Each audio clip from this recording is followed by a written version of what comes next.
गुरुदेव भगवान की जय। प्यारे कृष्ण कन्हैया लाल की जय। श्रीमद् देवी भागवत महापुराण प्रथम खंड का चतुर्थ स्कंध चल रहा है और 18 अध्याय हो चुके हैं। आज 19वां अध्याय। अथ एकोनविंशो अध्याय।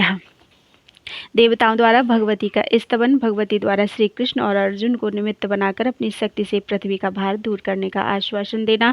व्यास जी बोले, हे राजन, ऐसा कहने के उपरांत भगवान विष्णु ने ब्रह्मा जी से फिर कहा, जिन भगवती की माया से मोहित रहने के कारण सभी लोग परम तत्व को नहीं जान पाते, उन्हीं की माया से आच्छादित रहने के कारण हम लोग भी जगत गुरु शांत स्वरूप सच्चिदानंद तथा अविनाशी परम पुरुष का स्मरण नहीं कर पाते। हे ब्रह्मन, मैं विष्णु हूँ, मैं ब्रह्मा हूँ, मैं शिव हूँ। इसी अभिमान से मोहित हम लोग उस सनातन परम तत्व को नहीं जान पाते। उस परमात्मा की माया से मोहित मैं उसी प्रकार सदा उनके अधीन रहता हूँ, जैसे कठपुतली बाजीगर के अधीन रहती है। कल्प के आरंभ में आप ब्रह्मा ने, शिव ने तथा मैंने भी सुधा सागर में उस परमात्मा की अद्भुत विभूति का दर्शन किया था। मणिद्वीप में मंदार वृक्ष के नीचे चल रहे रासमंडल में एकत्रित सभा में वह विभूति साक्षात देखी गई थी, ना कि वह केवल कही सुनी गई बात है। अतएव इस अवसर पर कभी देवता उसी परमाशक्ति कल्याणकारिणी, सभी कामनाएं पूर्ण करने वाली माया स्वरूपिणी तथा परमात्मा की आद्य शक्ति भगवती का स्मरण करें। व्यास जी बोले, भगवान विष्णु के ऐसा कहने पर ब्रह्मा आदि देवता सदा विराजमान रहने वाली भगवती योग माया का एकाग्र मन से ध्यान करने लगे। उनके स्मरण करते ही भगवती ने उन्हें प्रत्यक्ष दर्शन प्रदान किया। उस समय वे देवी जपा कुसुम के समान रक्तवर्ण से सुशोभित थी और उन्होंने पाश, अंकुश, वर तथा अभय मुद्रा धारण कर रखी थी। उन परम सुंदर भगवती को देखकर सभी देवता अत्यंत प्रसन्न हुए और उनकी स्तुति करने लगे। देवता बोले, जिस प्रकार मकड़ी की नाभि से तंतु तथा अग्नि से चिंगारियां निकलती हैं, उसी प्रकार यह जगत जिनसे प्रकट हुआ है, उन भगवती को हम नमस्कार करते हैं। जिनकी माया शक्ति से संपूर्ण चराचर जगत पूर्णतः ओतप्रोत है, उन चित्त स्वरूपिणी करुणा सिंधु भुवनेश्वरी का हम स्मरण करते हैं। जिन्हें ना जानने से संसार में बार बार जन्म होता रहता है और जिनका ज्ञान हो जाने से भवबंधन का नाश हो जाता है, उन ज्ञान स्वरूपिणी भगवती का हम स्मरण करते हैं। वे हमें सन्मार्ग पर चलने के लिए प्रेरित करें। हम उन महालक्ष्मी को जानें। हम सर्वशक्तिमयी भगवती का ध्यान करते हैं। वे भगवती हमें सत्कर्म में प्रवृत्त होने की प्रेरणा प्रदान करें। संसार का कष्ट हरने वाली हे माता, हम आपको प्रणाम करते हैं। आप प्रसन्न होइए। हे दया से आर्द्र हृदय वाली, हमारा कल्याण कीजिए, हमारा यह कार्य संपन्न कर दीजिए। हे महेश्वरी, असुर समुदाय का संहार करके पृथ्वी का भार उतार दीजिए। हे भवानी, आप सज्जनों का कल्याण करें। हे कमल नयने, यदि आप देवताओं पर दया नहीं करेंगी तो वे इस समरांगण में तलवारों तथा बाणों से पर प्रहार करने में समर्थ कैसे हो सकेंगे।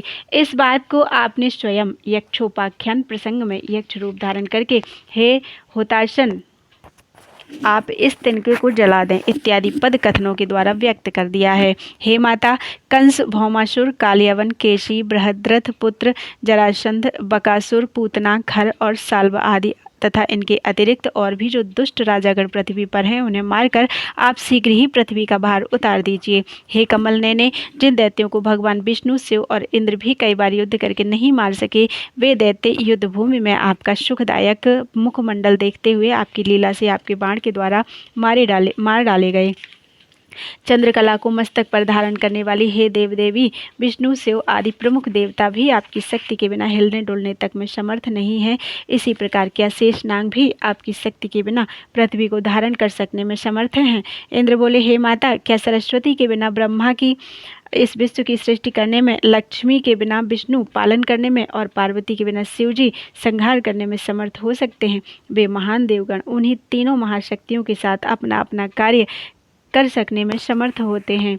विष्णु बोले, हे अनघे, आपकी कला से रहित होकर ना तो ब्रह्मा इस त्रिलोकी की रचना कर सकने में, ना तो मैं इसका पालन कर सकने में और ना ही शिव इसका संहार कर सकने में समर्थ हैं।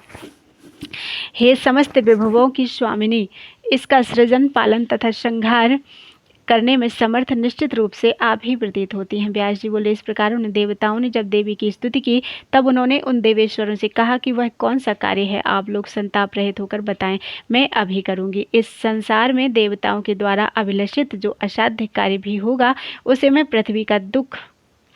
मैं करूंगी। हे श्रेष्ठ देवतागण, आप लोग अपना तथा पृथ्वी का दुख मुझे बताएं।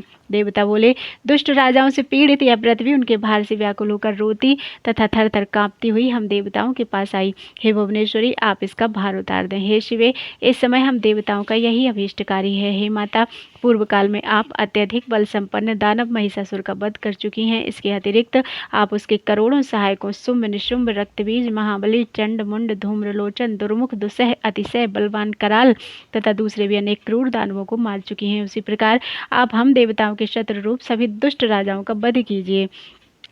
दुष्ट राजाओं का वध करके पृथ्वी का दुस्सह भार उतार दीजिए। व्यास जी बोले, हे राजन, देवताओं के ऐसा कहने पर नीले नेत्र प्रांत वाली कल्याणमयी भगवती हंसकर मेघ के समान गंभीर वाणी में उनसे कहने लगी। श्री देवी बोली, हे देवताओं, मैंने यह पहले से ही सोच रखा है कि मैं अंशावतार धारण करूं, जिससे पृथ्वी पर से दुष्ट राजाओं का भार उतर जाए। हे महाभाग देवताओं, मंद तेज वाले जरासंध आदि जो बड़े बड़े दैत्य राजागण हैं, उन सबको मैं अपनी शक्ति से मार डालूंगी। हे देवतागण, आप लोग भी अपने अपने अंशों से पृथ्वी पर अवतार लेकर मेरी शक्ति से युक्त होकर भार उतारें। मेरे अवतार लेने से पूर्व देवताओं के प्रजापति कश्यप अपनी पत्नी के साथ यदुकुल में वसुदेव नाम से अवतीर्ण होंगे। उसी प्रकार भृगु के हिसाब से अविनाशी भगवान विष्णु अपने अंश से वहीं पर वसुदेव के पुत्र के रूप में उत्पन्न होंगे। हे श्रेष्ठ देवताओं, उस समय मैं भी गोकुल में यशोदा के गर्भ से उत्पन्न होंगी और देवताओं का सारा कार्य सिद्ध करूंगी। कारागार में अवतीर्ण हुए कृष्ण रूपधारी विष्णु को मैं गोकुल में पहुंचा दूंगी और देवकी के गर्भ से शेष भगवान को खींचकर रोहिणी के गर्भ में स्थापित कर दूंगी। मेरी शक्ति से संपन्न होकर वे दोनों ही दुष्टों का विनाश करेंगे। द्वापर के व्यतीत होते ही दुष्ट राजाओं का पूर्ण रूप से संहार बिल्कुल निश्चित है।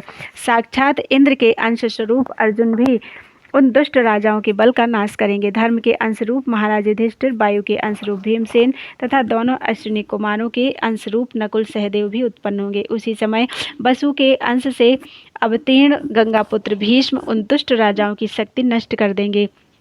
हे श्रेष्ठ देवतागण, अब आप लोग जाएं और पृथ्वी भी निश्चिंत होकर रहे। मैं उन अंशावतारी लोगों को निमित्त मात्र बनाकर अपनी शक्ति से इस पृथ्वी का भार दूर करूंगी। इसमें संदेह नहीं है, मैं क्षत्रियों का यह संहार कुरुक्षेत्र में करूंगी। असूया, ईर्ष्या, बुद्धि, तृष्णा, ममता, अपनी प्रिय वस्तु की इच्छा, स्पृहा, विजय की अभिलाषा, काम और मोह, इन दोषों के कारण सभी यादव नष्ट हो जाएंगे। ब्राह्मण के शाप से उनके वंश का नाश हो जाएगा और उसी शापवश भगवान श्री कृष्ण भी अपने शरीर का त्याग कर देंगे। अब आप लोग भी अपनी शक्ति स्वरूपा भार्याओं सहित अपने अपने अंशों से मथुरा तथा गोकुल में अवतरित हों और सारंगपाणी भगवान विष्णु के सहायक बने। व्यास जी बोले, ऐसा कहकर परमात्मा की योग माया भगवती अंतर्धान हो गई। तदनंतर पृथ्वी सहित सभी देवता अपने अपने स्थान पर चले गए। पृथ्वी भी उन भगवती की वाणी से संतुष्ट होकर शांत चित्त हो गई। हे जन्मेजय, वह औषधियों और लताओं से संपन्न हो गई। प्रजाएं सुखी हो गईं, द्विजगणों की महान उन्नति होने लगी और सभी मुनिगण संतुष्ट होकर धर्मपरायण हो गए। इति श्रीमद्देवी भागवते महापुराणे अष्टादश सहस्रयां संहितायां चतुर्थ स्कंधे देवान् प्रति देवी वाक्य वर्णनम नाम एकोनविंशो अध्यायः। बोलो वृंदावन बिहारी लाल की जय।